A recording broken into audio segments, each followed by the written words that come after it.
Olá você, seja muito bem-vindo ao nosso canal Fala Chefe, o canal que discute temas de direito tributário e direito financeiro para você que é estudante da matéria, para você que é estudioso dos temas, que é profissional, que gosta de ficar atualizado sobre os temas que dizem respeito à tributação e ao orçamento brasileiro. E este canal é muito interessante porque vem aqui pessoas que nos honram muito com suas presenças, pessoas que marcam a nossa história e que não apenas pelo conhecimento técnico, mas sobretudo pelo caráter humano e o profissional que eles são, brindam a gente com seu tempo, com sua atenção. E hoje, nada mais, nada menos do que trazer o meu querido amigo Vitor Maciel, que tem um extenso currículo que já já eu falo com você. Querido Dr. Vitor, seja muito bem-vindo ao nosso canal para um papo aqui marcante para mim e, por certo, para todos os nossos ouvintes também. Muitíssimo obrigado, meu amigo. E hoje a gente tem um papo diferente, paralelo, e a gente vai inaugurar um novo cenário na discussão de podcast. Eu costumo dizer que os nossos podcasts são projetos de utilidade pública. Eu tenho a grande alegria de, contemporaneamente ao Fala Chefe, hoje no VMcast, ser o VMcast especial. Não apenas por estar nada mais, nada menos que o grande mestre, para mim, uma das grandes referências do Brasil, do direito financeiro, professor Hélio Solete, mas saber que tem um amigo que é referência biográfica. Esse livro aqui não sai das minhas indicações, das diversas obras de professor Hélio Solete, mas eu posso dizer com muita tranquilidade, das diversas virtudes que falo técnica, relacional, eu posso dizer que uma das grandes virtudes que ele tem e que eu tenho também é de sermos amigos e, portanto, o papo hoje vai ser enriquecido para além dos conteúdos técnicos que serão abordados, mas com um passeio, histórias de trabalho, projetos, sim, projetos no setor público, mas, sobretudo, com aquilo que é característico do professor Hélio Solete, cujo conhecimento é diretamente proporcional à simplicidade, humanidade, e para mim é motivo de muita alegria estar aqui.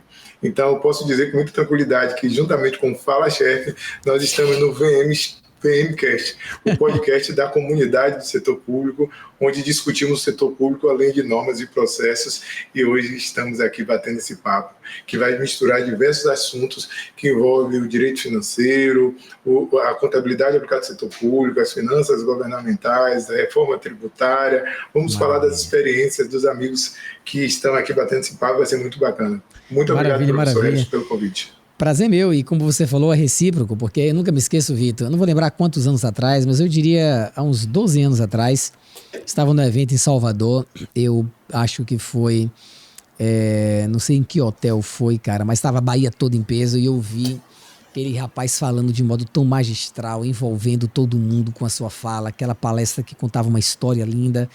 Falei, rapaz, que cara envolvente é esse? De repente, eu me torno amigo desse cara e eu fiquei muito feliz porque, assim, vi em você, como você falou, eu poderia falar do teu currículo, da tua graduação, do teu mestrado, professor da UFBA, auditor do Tribunal de Contas, já exerceu e hoje exerce um cargo no âmbito internacional que muito eleva a nossa Bahia e o nosso Brasil, mas sobretudo esse que você falou, a maior característica e talvez o maior atributo é ser uma pessoa simples, uma pessoa leal, uma pessoa que não acumula conhecimento, mas partilha, e toda a Bahia e todo mundo que te ouve, Vitão, é muito feliz por tê-lo aí como nosso mestre, nosso orientador. Obrigado.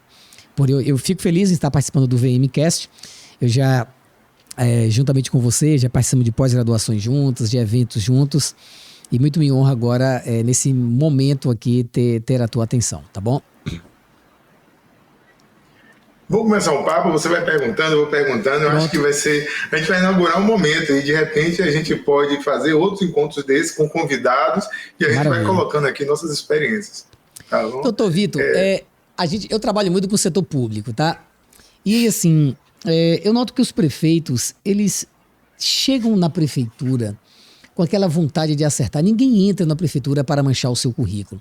O cara tá lá quietinho, o cara é um médico, é um empresário, é um professor, é um sindicalista, o cara tá lá, o cara fala, velho, eu tenho que dar toda a minha energia para mudar a realidade, onde meus filhos vão crescer, onde eu moro, cidade que eu amo, e o cara se finca dentro da política. Quando o cara ganha a eleição, depois de muita luta, visitando tantas casas, bota o capital próprio no meio porque quer ganhar, aí o cara fala, agora eu não posso errar. E aí, de repente, ele vai até a sua sala e fala, doutor Vitor, eu não quero errar, não posso errar. Quais conselhos você me daria? Porque ao final de 4 anos a gente vai ver que ele vai cometer os mesmos erros daqueles outros que já estão lá há 16, 30, 40 anos no poder. O que é que você falaria para a sua linda esposa, seu lindo filho, ou para quem, assim, uma pessoa que você ama muito e você fala, velho, essa pessoa virou agora gestor público, não quero que ele erre, porque se ele errar, eu vou ficar muito triste porque eu amo muito essa pessoa. Que conselho você daria para um gestor, doutor Vitor? De bate pronto, meu amigo professor, uma pergunta já provocativa. A gente sabe que o Fala Chefe é um podcast estourado, a gente tem muitos gestores e técnicos aqui, e aí eu preciso dizer, tenha uma excelente equipe técnica. É interessante porque tem muitos gestores que aventuram os seus CPFs no setor público e muitas vezes não prestigia algo que é extremamente importante, que é ter uma equipe técnica que consiga, que apoie e que subsidie a materialização de todos os compromissos que foram feitos durante o período eleitoral. Eu acredito fortemente, aqui não é uma conversa vazia nem tola, que a eleição é fruto de a aquiescência de uma maioria, de uma grande maioria, obviamente, daquelas propostas que foram feitas para aquele lugar, para aquela cidade, para aquele estado, para o país. E muitas vezes existe um desalinhamento do compromisso que foi feito, e aí eu vou deixar você também falar um pouco do planejamento governamental, mas muitas vezes existe o desalinhamento daquilo que foi comprometido com a realidade operacional daquele ente, da federação, e eu vou falar agora especificamente do município. Então, a primeira coisa, eu vou colocar o primeiro ponto, é ter uma equipe técnica. Porque então, aqueles apelos do tipo, coloca fulano de tal, que é irmão de fulano de tal, que é parente de fulano de tal, que é um menino bom.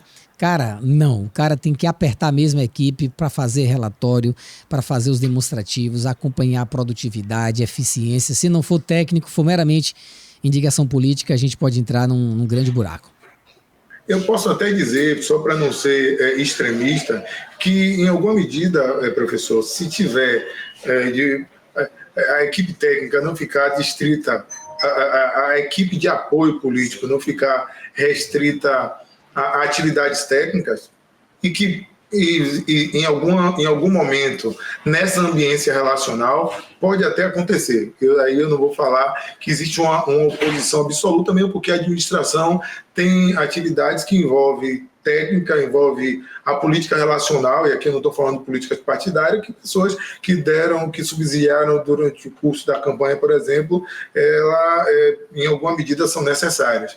O que me preocupa, eu me lembro quando, falando aqui um pouquinho do estado da Bahia, eu sei que tem pessoas no Brasil todo que acompanham o Fala Chefe e o VMcast também, o podcast da comunidade, que alguns cargos técnicos que deveriam ser assumidos por pessoas que têm expertise em áreas específicas são prestigiados por pessoas que deram suporte na campanha e o resultado é catastrófico. E aí depois eu vou fazer até uma pergunta para você, dentro dessa fala, dessa abordagem inicial que você colocou, qual seria o impacto do desalinhamento da execução, por exemplo, de um planejamento governamental com as propostas que foram feitas durante a campanha, porque a gente tem um plano de governo que muitas vezes não reflete a realidade, e a gente tem instrumentos de planejamento, você que é um especialista nessa área, que no final não reflete ao compromisso da administração, e a gente tem, no final de 4 anos, o gestor ou a gestora perguntando o que foi que eu fiz.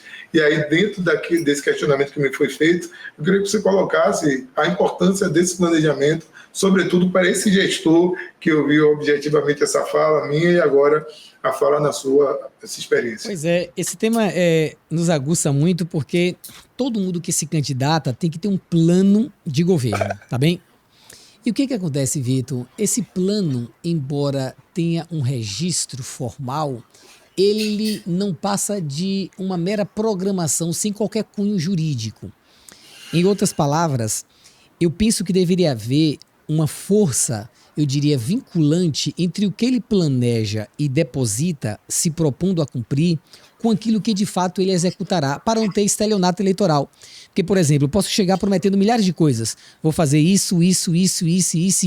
E as pessoas se esperançam dentro daquilo que eu apresento. Quando eu piso os pés na realidade, o valor que eu pensei em aumentar dos professores eu não consigo. Eu prometo e não consigo efetivar nada daquilo e faço um verdadeiro estelionato.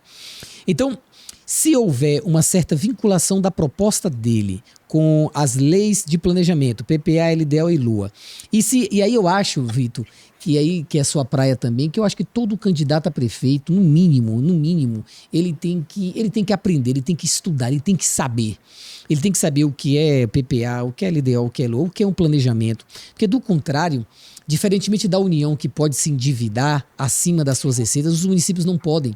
Porque os municípios têm limites, receita própria e receita transferida. Fora disso, não vai para lugar nenhum. E aí você tem quase todos os municípios no Brasil devendo a Previdência, capacidade de investimento mínima, folha de pessoal altíssima e outras coisas, e o cara não consegue, ao longo da sua caminhada, executar minimamente o que ele idealizou. Por quê? Porque ele fez promessas vãs, promessas que a realidade e o contingente financeiro não permitiriam.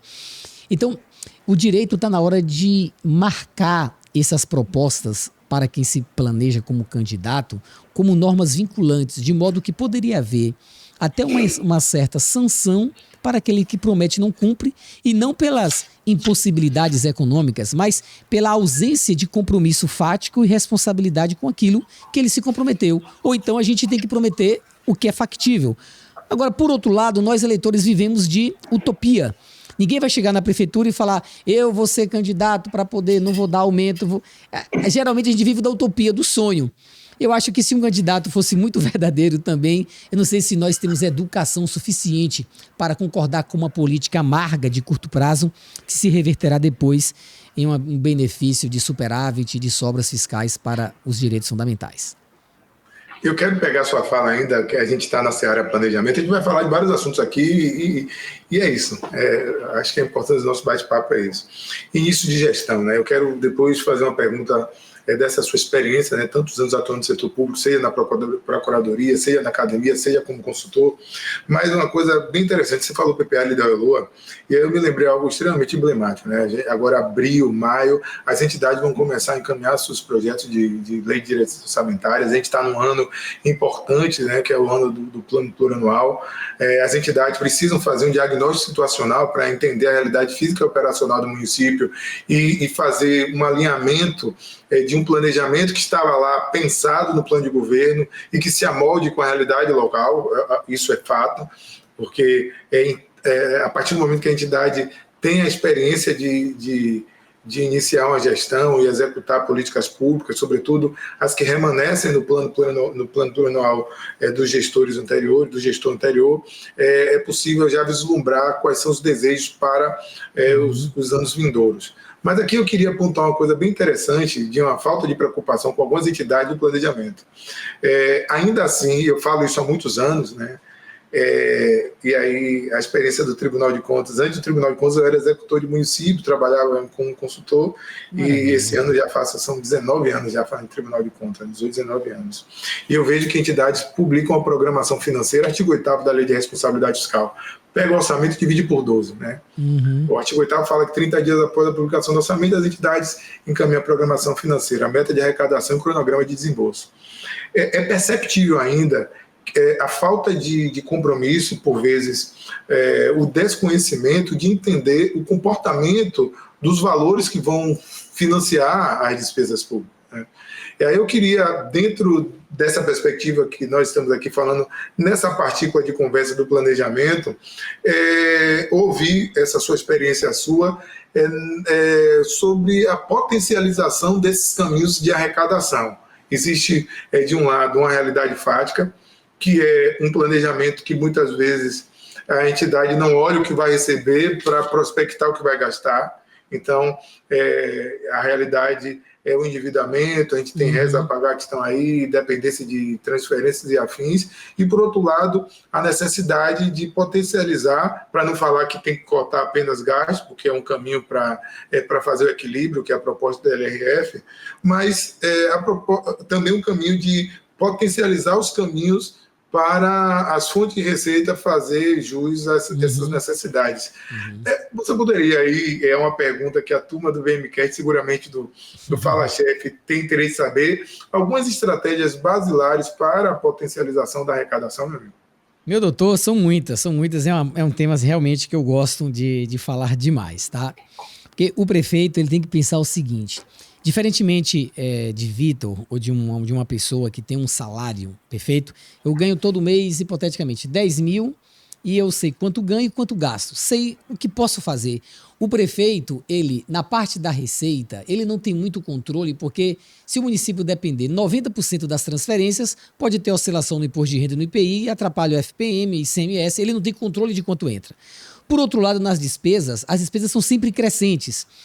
Ele pode olhar a folha hoje desse mês, deu 1,5 milhão. No mês que vem deu 1.530.000. Aumentou de 1 de 30 que eu não nomeei, ninguém não fiz nada. Foi o anuênio de 10 pessoas que chegou.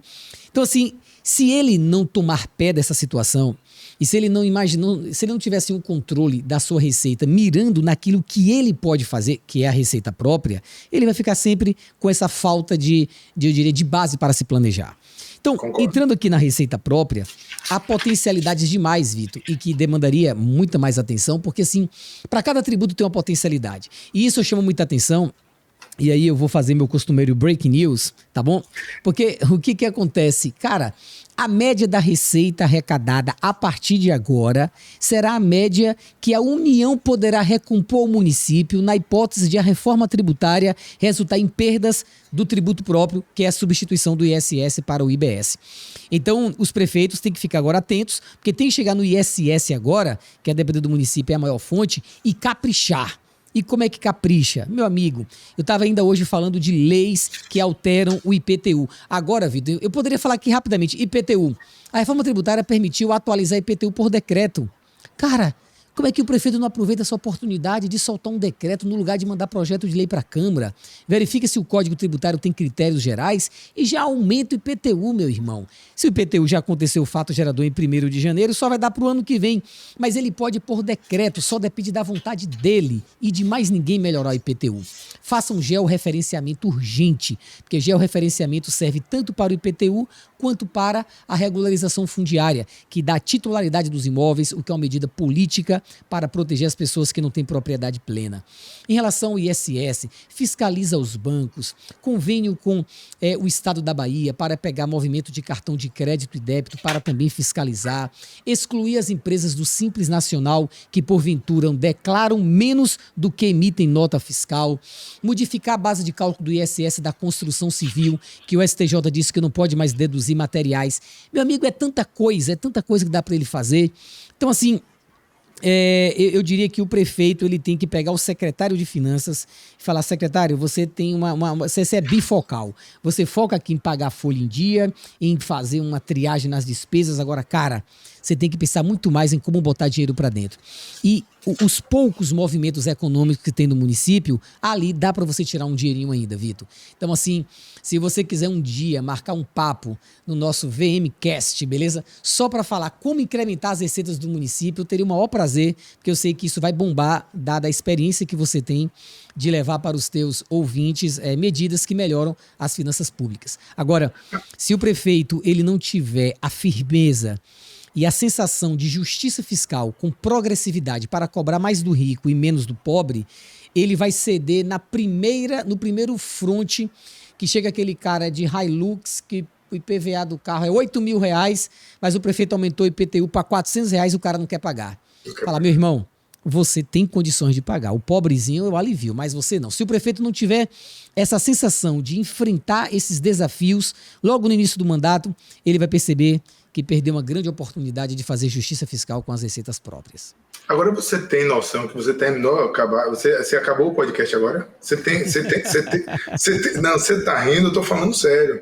Assim, normalmente quando a gente fala aqui, aí seja no Fala Chefe, seja no VMcast, podcast da comunidade, a gente fala de conteúdo de valor, né? Então, quem aqui nos ouve, né, a gente tem uma audiência de diversas áreas, e eu sou apaixonado pelo setor público, porque se a ideia do setor público for feudalizada, não vai para lugar nenhum. Aqui tem a caixinha do tributo, que não conversa com a caixinha da contabilidade, que não conversa na caixinha da procuradoria, não vai para lugar nenhum, e o setor público ele é multissetorial, multidisciplinar. E aí a gente faz uma chamada, semana a gente teve um encontro com o professor Arthur Matos falando exatamente desse momento momento tão importante das administrações criar caminhos para potencializar sua arrecadação, justamente por essa referência de arrecadação para o que advém nessa discussão da reforma tributária. E aí eu quero fazer um apontamento pegando uma partícula da sua fala, porque é interessante, né? Eu inicio no setor público, onde o gestor que busca meios sobretudo de receitas próprias para prover suas despesas sem depender de transferência da União ou contratar uma operação de crédito que, embora seja uma fonte de receita, traz como contrapartida o endividamento, cria um ambiente impopular. Então, eu vejo nessa discussão algo extremamente importante de falarmos. Primeiro, compete ao município. Então, quando a gente fala de competência tributária, a gente está falando do dever de. Então, a administração pública não pode se abster daquilo que é de sua competência, acreditando que o eleitor vai achar uma impropriedade se for cobrado algo que vai, obviamente, dentro de uma perspectiva da função social do tributo, trazer políticas públicas que possam melhorar a qualidade de vida das pessoas. Mas eu quero trazer um apontamento, trazendo um pouquinho da experiência de auditoria, o que tem acontecido. Renúncia de receita. Então, existe hoje uma discussão no âmbito dos tribunais de contas, porque tem muitos municípios que têm valores que não são cobrados, e aqui eu não quero entrar no mérito de um estoque de dívida ativa que é um crédito podre, porque a gente está falando de arrecadação, eu estou falando de valores que deveriam ser arrecadados, que não são arrecadados, e que podem, se arrecadados, estava dentro de uma perspectiva de atender programas governamentais que foram planejados. E é interessante que quando você fala de criação de uma ambiência para aumentar a arrecadação, me lembrei um dos últimos municípios que trabalhei antes de ter a oportunidade de trabalhar no Tribunal de Contas. A gente fez um trabalho de geoprocessamento, georreferenciamento, e foi bem interessante. A gente dava a escritura de um lado, do outro lado dava o carnê de IPTU. Só que, paralelo a isso, né, o que isso potencializou de arrecadação para o município criou um cenário nunca antes visto de satisfação local, não por dar o carnê de IPTU, mas pelo simples fato da administração não ter convencido, mas ter apresentado aos cidadãos à época que era uma ambiência benéfica de uma ação governamental cuja repercussão era benéfica. Agora, falando de um ponto de auditoria que os tribunais têm trabalhado fortemente, que aí eu vou falar e eu quero ouvir um pouquinho da sua parte, porque a gente está tratando de diversos assuntos dentro do ambiente do controle, do contábil, do jurídico, a falta de conexão entre essas unidades, onde hoje a gente tem um estoque de dívida ativa e a gente percebe, por vezes, que quando a contabilidade vai provocar o jurídico, sobretudo, ou o setor de tributos, qual é a origem do crédito, qual é o sujeito passivo, qual é o fato gerador, as entidades não têm conhecimento. Então, a contabilidade tem um valor lá registrado de X unidades monetárias, mas a administração, não, as outras unidades setoriais que deveriam dialogar desde a origem ao valor, não tem o mínimo conhecimento das informações que estão lá e, obviamente, do ponto de vista da auditoria, colocando claramente que tem valores que pela estrutura que é apresentada, são praticamente cobráveis. Você tem percebido, na sua experiência, essa ocorrência, você como consultor, como professor, ou eu estou colocando a história da França, onde essas questões não são comuns aos seus olhos? Rapaz, no nosso dia a dia, a gente trabalha muito com o setor de tributos, tentando organizá-los. E o que mais pega é que eu pego um relatório do setor de tributos que não bate com o relatório da contabilidade, porque o banco paga depositando na conta, não emite DAN municipal. As retenções que o Estado faz das obras lá são depositadas, não emite DAN de retenção na fonte. Velho, como você falou, parece que os ambientes não dialogam entre si. Isso é péssimo para a gestão. Porque, por exemplo, a retenção do imposto de renda na fonte, que aumenta a minha receita corrente líquida, que melhora o meu índice de pessoal, não é contabilizado porque a contabilidade não casa com o setor de tributos. E vai tudo entrando em descompasso. E aí a CIP, que a Coelba retém e me repassa só o que sobra, eu não contabilizo o valor que a Coelba arrecada como receita, porque eu só contabilizo o montante que ela repassa. E se meu valor é deficitário, a receita da CIP nunca é contabilizada. E assim vai passando, e vai ficando tudo desorganizado. É claro, e aí eu já assisti aulas suas magníficas sobre uma aproximação da contabilidade privada com a contabilidade pública em termos de patrimônio, em diversos sentidos, isso tende a melhorar. Agora, ainda, infelizmente, como você falou, esses feudos estão lá meio que isolados e o cara está preocupado em uma área, achando que não há comunicação entre todas as áreas. Isso é péssimo, isso é péssimo. Eu tenho notado um movimento muito grande nas prefeituras em mudanças de sistemas, procurando sistemas que façam essa integração automática, para não ficar também um sistema ilhado que não conversa com o outro. Isso eu tenho notado aqui. Agora, que de fato isso precisa ser repensado, meu doutor, eu não tenho dúvida, viu? Não tenho dúvida. Então, eu concordo, professor, que a gente precisa desfeudalizar o setor público, é algo que eu venho falando muito. E nessa perspectiva dos setores que envolve uma área extremamente importante, que é a arrecadação, é o controle de gastos, é o cronograma de desembolso, e, obviamente, para falar de cronograma de desembolso, a gente precisa falar dos ingressos aos cofres públicos, que a gente tem discutido amplamente sobre a temática, e em algum momento você citou a importância, né, de conhecer a origem do tributo, o fato gerador, e recentemente alguém me perguntou alguma coisa sobre a retenção de imposto de renda, se aplicaria ou não a determinada alíquota, e eu cheguei a sobre o imposto sobre a folha de pagamento, né? Então você perceba que, em que pese a gente tenha discutido, que a gente venha discutindo esses aspectos de arrecadação de forma tão ampla e de forma muito recorrente, as entidades têm muito ainda a amadurecer na criação de estruturas normativas que permitam o município criar realmente ingressos, independentemente da esfera de governo, mas de outra forma, gestores que muitas vezes, aí eu vou retomar inclusive a nossa conversa inicial. Então eu queria só que você reforçasse isso, porque é um clamor que em alguma medida tenho, porque muitas vezes quando fala sobre controladoria, provocando um pouco a controladoria, parece que é só checklist, né? Então eu vou fazer checklist de processo de pagamento e acabou. Quando a gente fala de tributo, a gente só fala da emissão de guia, acabou, e a contabilidade fazer o registro contábil. O jurídico, quando tiver alguma coisa que envolve contencioso, eu vou participar e nada mais. E veja que nessa interseção a gente tem um prejuízo muito grande que envolve nas matrizes do tribunal, dos tribunais de contas do Brasil, reconhecendo que existe uma fragilidade na máquina, porque quando a gente fala da arrecadação, parece, olha, eu vou emitir guia que eu quero arrecadar e acabou, reconhecendo que o tributo tem uma função social. Mas eu queria, né, a gente em alguma medida falou dos setores, você falou da importância do secretário de Finanças estar engajado, mas onde entraria, orquestrando tudo isso, o papel dos gestores nessa perspectiva? Pois é, meu doutor Vitor, rapaz, assim, como é que eu diria? A gente desempenha um trabalho com os municípios e eu diria um trabalho que poderia até ser repetido numa escala, poderia ser escalado, tá bom? Escalável, beleza? Acontece que no município A, o diretor de tributos é Vitor, no município B é João, beleza? Vitor sai de casa para o setor de tributos, meu irmão. No meio do caminho ele já vê um camelô ambulante, ele já vê uma empresa trocando um negócio no posto, ele vai anotando tudo, porque quando chega lá ele já vai anotar tudo, já vai procurar. O outro, João, vai no celular, vai no Instagram, vai vendo e chegando lá, ele é mais passivo do que ativo.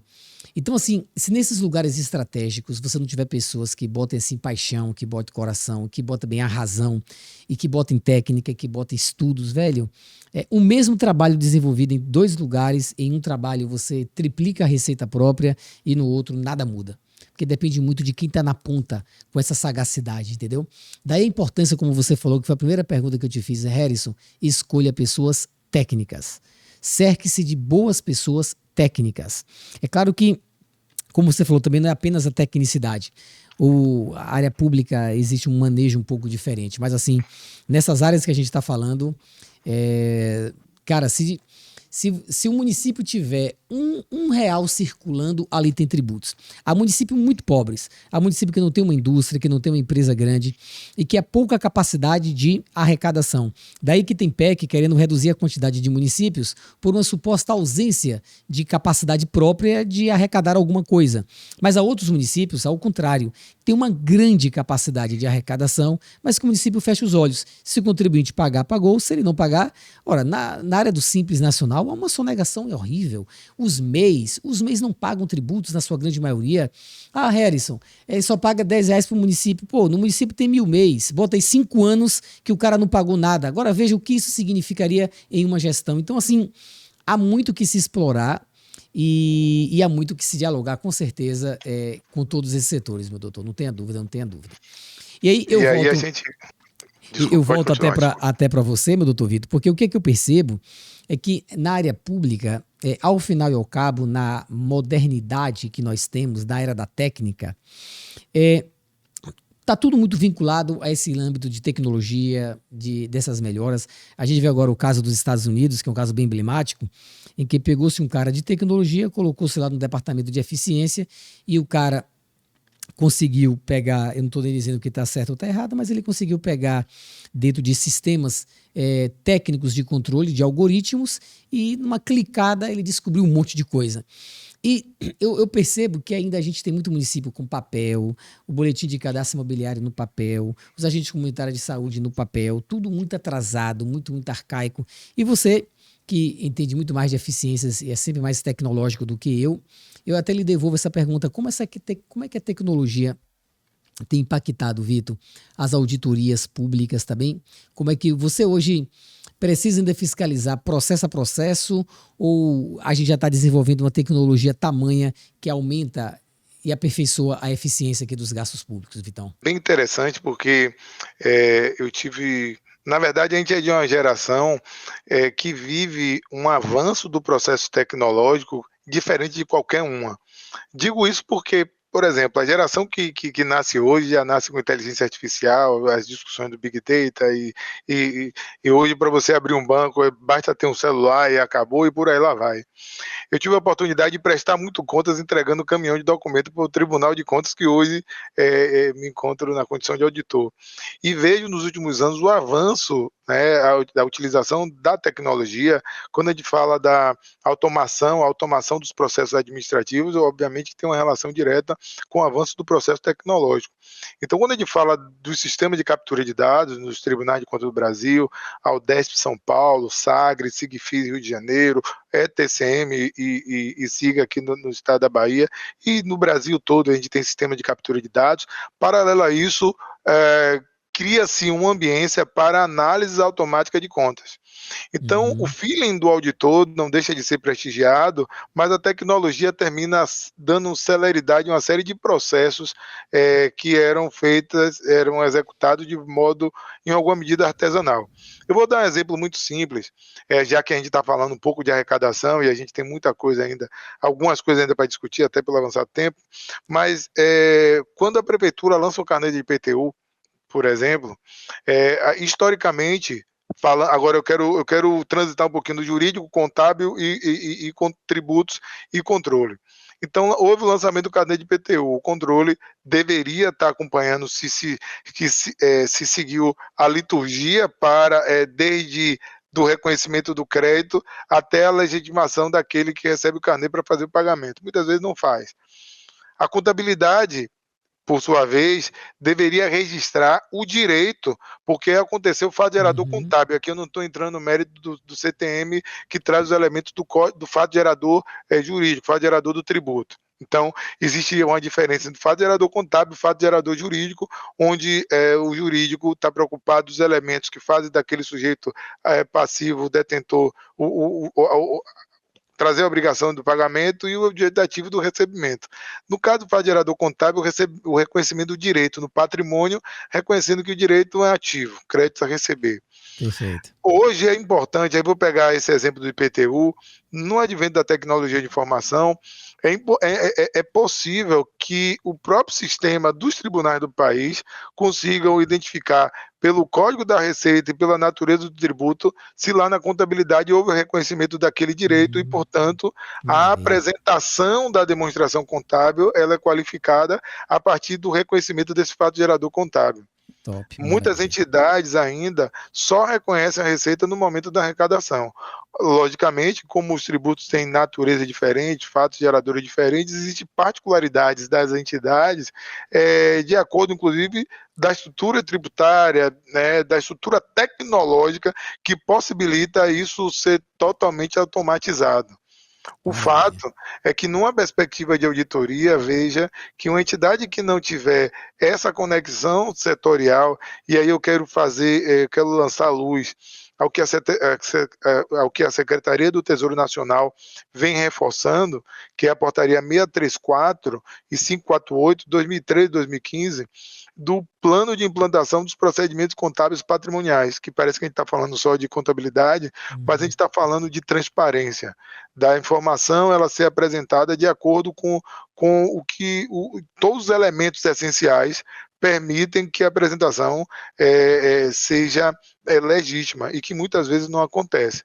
Existem instruções que envolvem patrimônio, jurídico, tributos, enfim, diversas áreas administrativas que muitas vezes não acontecem. Então, é muito oportuno a gente falar da automação dos processos administrativos e aplicação da tecnologia no âmbito dos órgãos de controle, e aí eu quero entrar no mérito de citar também a utilização da inteligência artificial, porque eu só reforço, o setor público nunca foi, mas ainda mais agora não é para amadores. Então é importante que as entidades e cada executor reconheça o que efetivamente precisa fazer, porque uma série de elementos que poderiam passar desapercebido, porque não tinha a tecnologia para revelar uma eventual impropriedade, hoje Já acontece consegue. tudo Maravilha. automaticamente. Maravilha. E aí, Vitor, eu quero transpor um pouco o nosso tema para a rica experiência que você tem tido nos últimos meses no âmbito internacional. Para quem não sabe, o Dr. Vitor Maciel, ele hoje está na ONU prestando um serviço em um tema específico que envolve a área dele, que é a área de auditoria, e tem tido experiência de viajar para outros países, ver auditorias em outros países, e tem a experiência dele agora no Brasil, já tinha experiência aqui no nosso país e está tendo essa experiência. Vitor, fala um pouco pra gente, tem alguma coisa a ver com o Intosai ou não é ONU apenas? Tem sim, tem. Tem. Interessante. Fala um pouquinho pra gente, só pra a gente saber um pouco desse teu trabalho também, meu amigo. É interessante, meu amigo, porque a Intosai é a instituição superior de fiscalização, né, edita normas internacionais de auditoria e a gente bebe muito da fonte das instruções da Intosai. A gente vive um momento muito importante na auditoria do Brasil, porque fala de convergência das normas internacionais, e isso aí falando um pouquinho da área contábil, porque no final a gente termina nesse desafio, transitando no mundo jurídico, no mundo contábil, no mundo do controle e no mundo da gestão, né? Então eu tive a grata oportunidade de participar de um processo seletivo e ser agraciado com a aprovação. Pela primeira vez na história, o Brasil aplica e é aprovado para auditar as contas das Nações Unidas. Que maravilha. Então nós somos hoje os auditores das contas da ONU. Da ONU, o Brasil, e sempre são 3 países, Brasil, então atualmente atualmente está o Brasil, a China e a França, então esses 3 países são responsáveis. Existe o que chama de portfólio, que é o grupo de entidades que cada um desses países tem, digamos, a titularidade de fiscalização e tem um rodízio, enfim, tem já uma dinâmica um pouco mais complexa, detalhada, que nesse momento a gente não teria um tempinho para falar. Perfeito. Então, nesse processo seletivo, como a representação do Brasil é o Tribunal de Contas da União, o Tribunal de Contas da União entende e os tribunais têm a ATRICON, que é a Associação Nacional dos Tribunais de Contas, que é importante que todos os tribunais de contas participem dessa experiência e essa experiência seja disseminada em outro momento no Brasil. E aí aconteceu um grande processo seletivo, existe os auditores do TCU que, representando o Brasil, já estão no TCU, e os tribunais de contas de estados e municípios teve um grande processo seletivo para selecionar, né, 8 auditores, e eu tive a grata alegria de ter sido um dos aprovados. Então, parabéns, amigo. Parabéns, então, parabéns. Há quanto tempo isso? O início da gestão do Brasil aconteceu em 1º de julho. O início da gestão do Brasil começou em 1º de julho.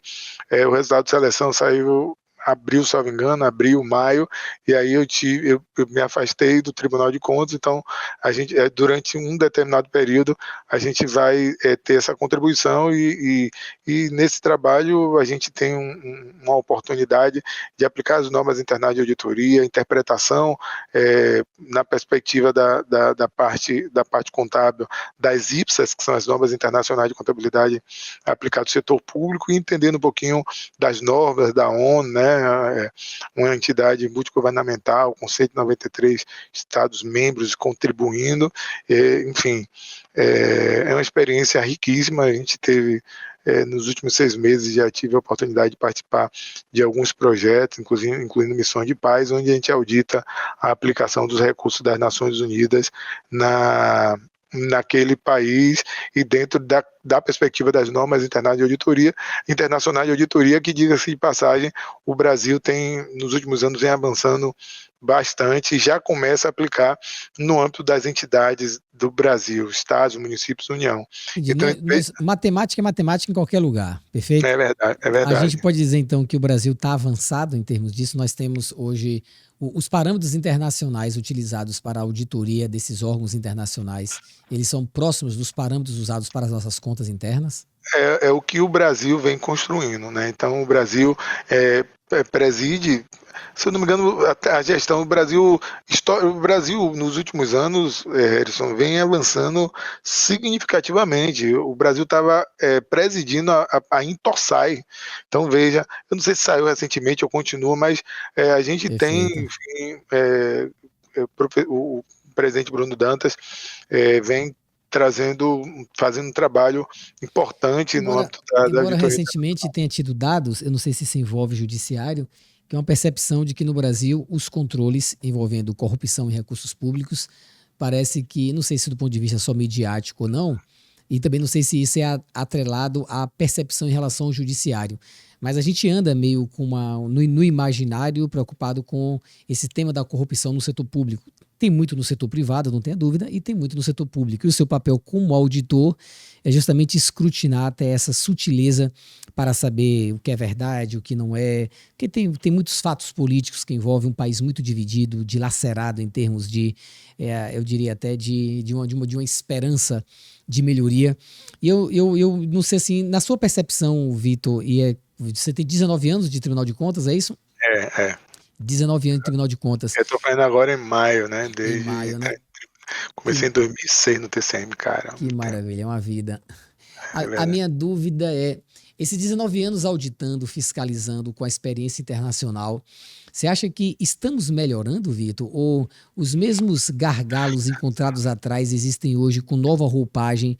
Porque o homem, essa matéria bruta, é feito de deslizes, de faltas, de perspectivas de erros, e que isso é algo que é inerente, que é do homem, é da madeira bruta, que é o homem que precisa realmente de controles rígidos, imparciais, técnicos, para que o direito controle?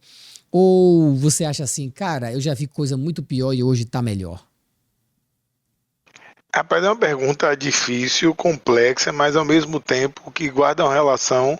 Eu tinha uma professora, sem devagar muito na resposta, mas professora de ética, professora Ana Rosa, maravilhosa. E ela fala, olha, eu vim aqui ensinar o código, falar do Código de Conduta Profissional, conceituar a ética, que é a racionalização da moral, e ela foi colocando, mas eu não venho aqui para trazer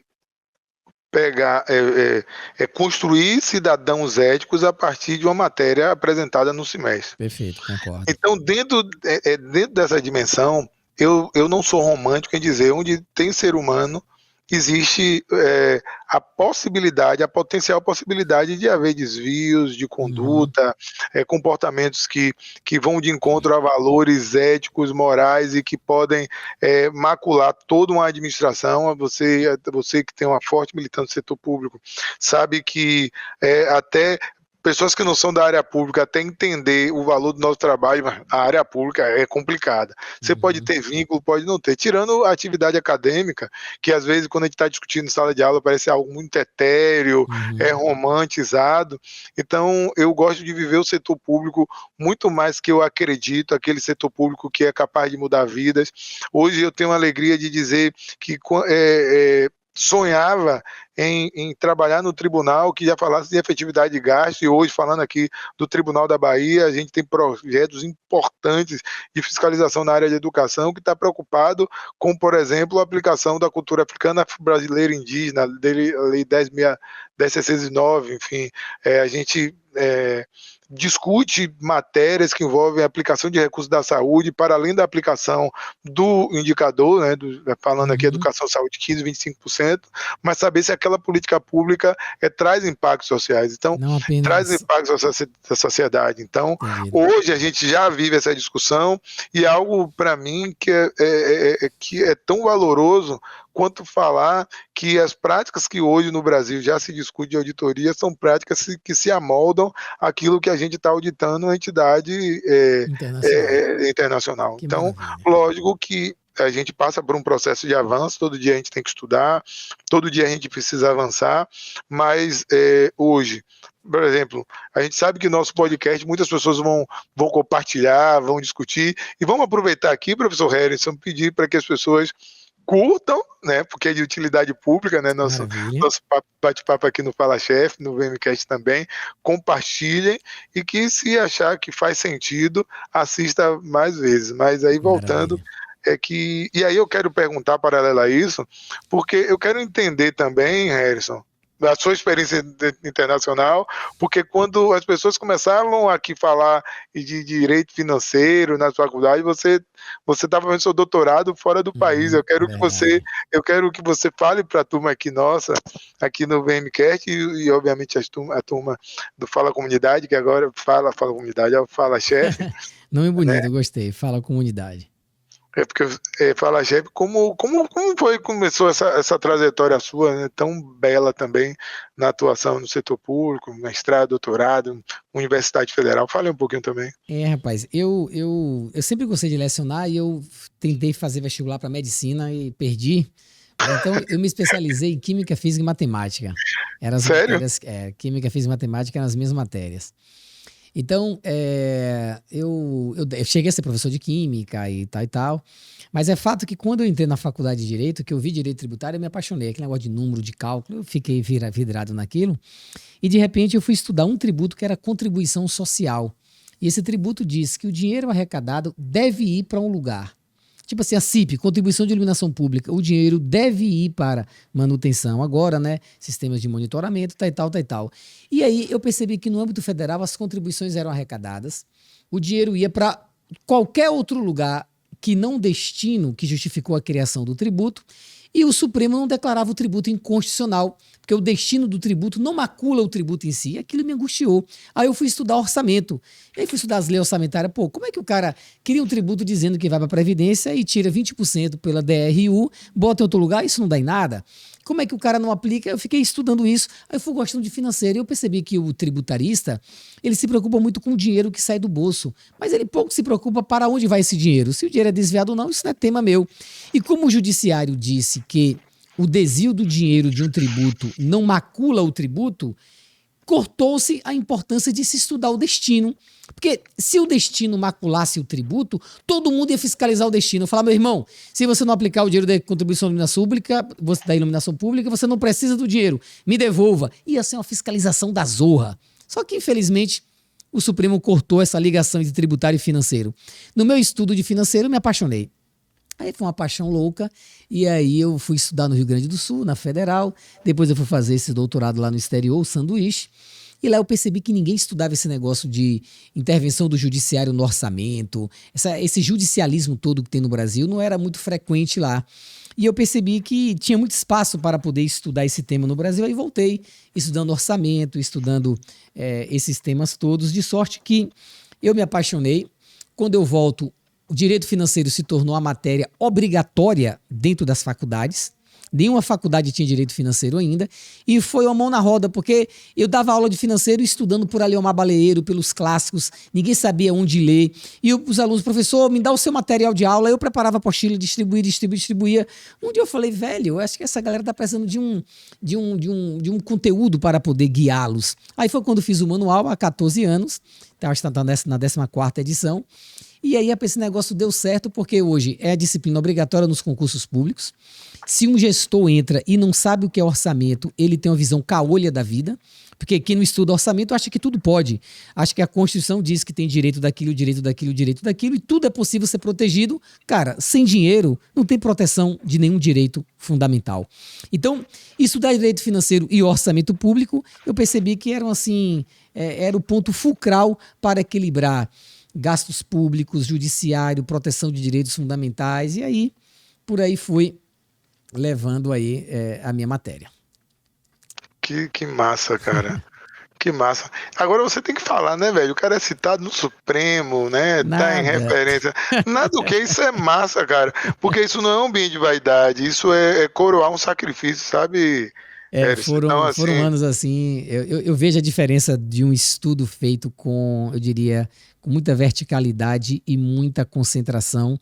Do que rapaz, hoje, quando a gente trabalha muito, a gente emburrece mais do que aprende, porque eu não tenho mais aquele tempo tão maravilhoso de decifrar, estudar em outros idiomas, diversas matérias, mas que realmente foi um sacrifício e foi uma coisa gostosa, foi um marco na minha vida.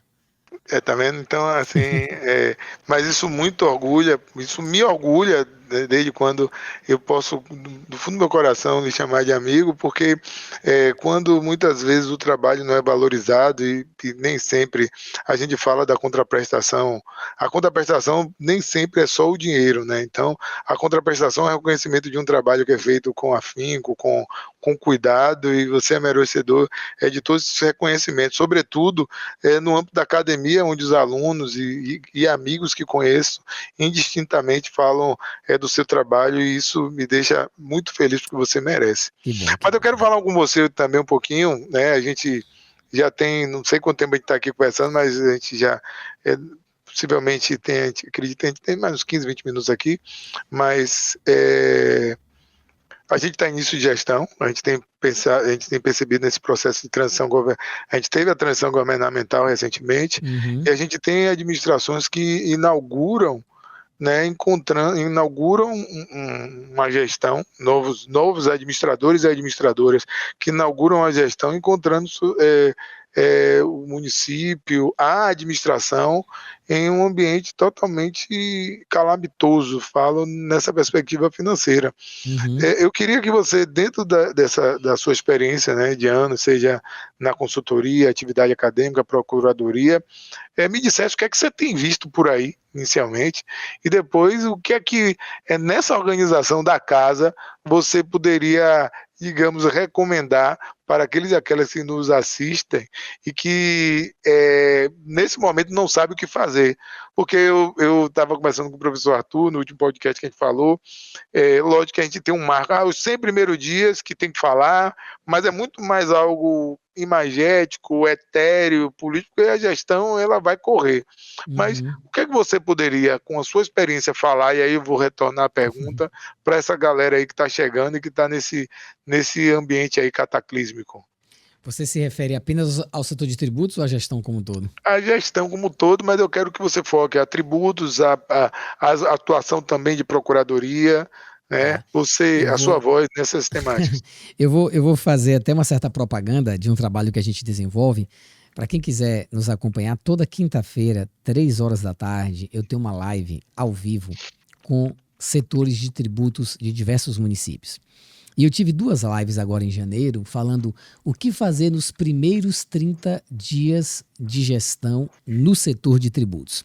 Aí eu fui falando dos ofícios que eu tenho que soltar, dos decretos que eu tenho que soltar, projetos de lei que eu tenho que soltar, sobre, eu diria, higienização de dados, de cadastro. Falei um monte de coisa, porque assim, de fato, Vitor, um gestor com boa vontade, muito bem orientado, ele consegue fazer uma grande diferença na gestão, não tenha dúvida. Concordo. Porque assim, o cara chega, velho, cheio de energia. Um dia desse eu conversei com um prefeito que é empresário e entrou na política por diversas situações. E ele falou comigo, você falou, pô, Harrison, eu não posso errar. Primeira bucha que o cara pega. O ex-gestor fez um concurso, convidou todo mundo no dia 30 de dezembro, deu posse a todo mundo para já jogar na folha agora de janeiro e o cara tava com todo mundo. Aí, além disso, teve um dinheiro que era de um determinado setor da saúde que não foi pago por conta de um gasto indireto. Rapaz, tantos os problemas, e são problemas assim que não tem uma única linha reta, não tem uma única solução. São problemas novos que o judiciário vai julgar daqui a 6 anos, com as lentes de lá de 6 anos, e não com os pés pisando na minha dor de agora. E o gestor fala, Harrison, e aí vem aquele fenômeno que você conhece, que é o fenômeno do apagão das canetas. Porque toda decisão que demanda uma inovação, que demanda algo fora da curva, o cara tem tinta na caneta, mas o cara não quer usar, porque tem medo de como isso será interpretado. Então, aí às vezes a cautela em excesso gera uma falta de, eu diria, de lucidez administrativa. Alguns ficam muito, eu diria, pusilânimes, ficam covardes em tomar decisões que são importantes, porque não sabem como os órgãos de controle encararão esses temas no futuro. Então, eu repito, cara, está cercado de pessoas técnicas, sim. Agora, o prefeito, ele tem que, a gestão toda tem que ter um certo feeling. O feeling do que é justo, do senso comum, do que é razoável. E fazer isso, ainda que hoje tenha dúvidas interpretativas, porque ao final, é o que a gente fala, não serão as narrativas, serão os fatos que serão julgados. Mas em um certo tempo, em um certo, eu diria, em um certo grau, há sempre um pequeno risco envolvendo ser gestor. Mudou muito a lei de improbidade administrativa quando hoje demanda o dolo como critério para se punir alguém. Porque antigamente era uma culpa ou um dolo, uma culpa que deixava todo mundo em situação periclitante. Mas eu creio que, de um certo modo, ele tem que ter eu diria, se cercar de pessoas técnicas, como você falou, mas em um determinado momento que a técnica diz assim, eu tenho 2 caminhos, aí, meu irmão, aí que vem a diferença do grande gestor. Show de bola, show de bola. Vitão, eu sei que a gente está caminhando aqui para o encerramento. A gente teve até alguns contratempos no horário de início, mas assim, eu acho que a gente não vai parar por aqui. Porque do meu lado, eu tenho muita coisa para falar contigo, coisas que só você pode trazer para mim, que eu nada tenho a contribuir. E do lado de cá, tem algumas coisas na área tributária que você gosta de ouvir e que eu acho que a gente pode delimitar para os nossos ouvintes, porque assim, você é referência nossa, você é um auditor que não está preocupado apenas em apertar a caneta da multa, mas sobretudo em como organizar para evitar um certo planejamento que as coisas aconteçam, e por isso que você desperta admiração em todo mundo que te conhece. O que eu vou aqui caminhando para o encerramento, agradecendo muito a você pelo seu tempo, tá bom? Porque eu quero ouvir ainda mais de você sobre sua vida, sobre sua história, sobre sua carreira, sobre o que é que você pensa, os projetos e, sobretudo, sobre que palavra a gente também poderia dar para os nossos municípios. Eu tenho muita coisa para ouvir de ti, que eu acho que nesse podcast de 50 minutos eu não conseguiria, tá bom, meu amigo?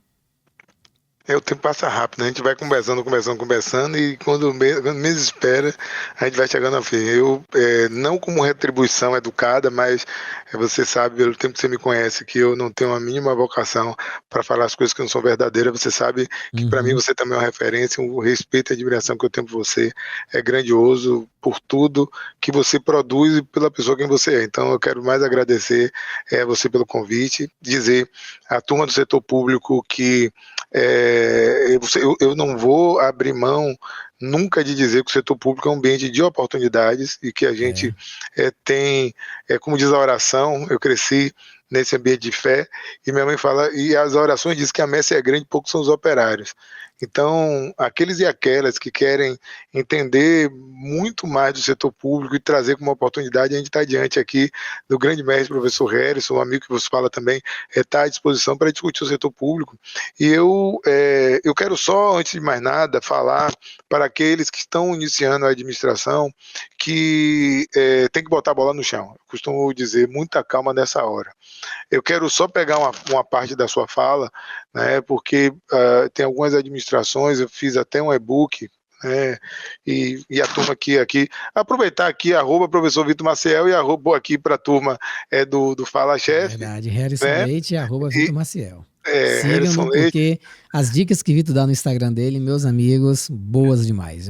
Vale a pena todo mundo assistir. E a recíproca é verdadeiro, professor Harrison. E aqui, muitas pessoas estão entrando na gestão, e você falou do dolo, da culpa, falando da conduta de um modo geral, e eu fiz uma analogia em um dos e-books que eu fiz, porque os tribunais vêm publicando normativos, falando aqui um pouquinho no final do ano, e teve um gestor que assumiu a administração, tem muitos gestores que estão decretando calamidade financeira como um mecanismo para agora tudo pode. Quando eu falo tudo pode, eu não vou pagar folha, eu não vou fazer isso, não vou fazer aquilo.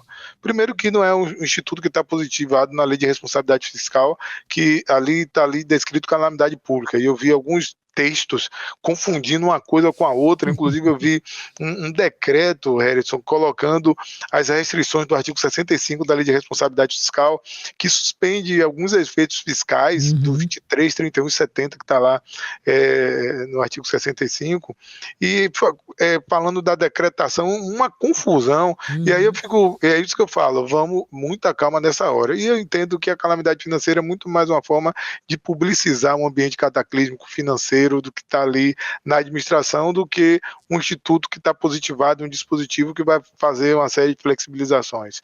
E é por isso que eu coloco essa referência para dizer muita calma nessa hora. Calamidade financeira não é mesmo que calamidade pública. Exatamente, isso. Afinal, calamidade financeira, os municípios estão há muito tempo já, né?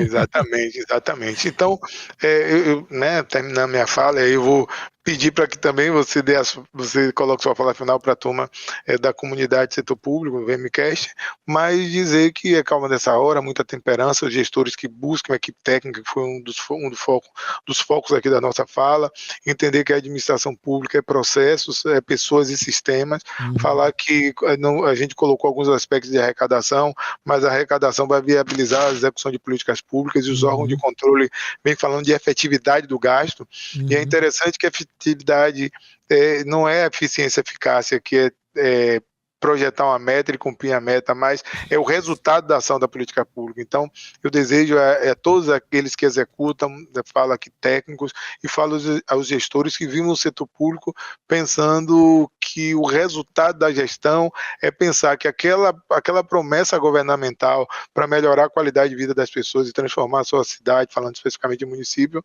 ela se materializa em ações que são assertivas e que têm uma preocupação direta em atender o preceito legal, porque não é de qualquer forma que a gente executa a política pública, mas com o caminho de trazer uma administração pública uma profissionalizada, e, portanto, a gente precisa de pessoas, tá bom? Maravilha. Então, meu amigo, eu quero agradecer pelo convite, né, franquear a palavra para você dar as boas-vindas, e espero que a gente tenha a oportunidade de bater outros papos como esse, que para mim foi um momento de muito aprendizado, muita troca, e não poderia ser diferente de alguém como você. Pronto, meu lindão, eu quero agradecer a você, quero sobretudo agradecer a todos os ouvintes do podcast da comunidade do setor público, tá bom? VMcast.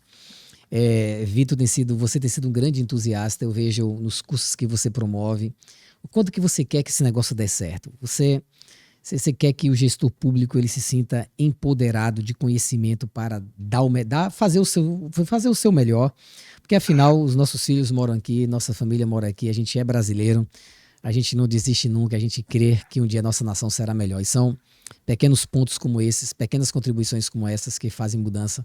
E nisso daí você é partícipe do que causa muita admiração, Vitão. Eu agradeço a você que assiste o VMcast, é um grande prazer. De vez em quando a gente se encontra em alguns eventos que o Dr. Vitor promove, tá bom? E a você do Fala Chefe, é um grande prazer aqui você ser enriquecido com as palavras sábias do Dr. Vitor. É claro que é pouco tempo para se falar de muita coisa, mas deixe lá seus comentários, se inscreva no nosso canal, ative o sininho, diga o que você quer ouvir porque aqui brota muita coisa boa. Vitão, um grande prazer, meu amigo. Fica com Deus. Valeu, meu amigo. Obrigado pelo convite e até a próxima. Até a próxima. Valeu.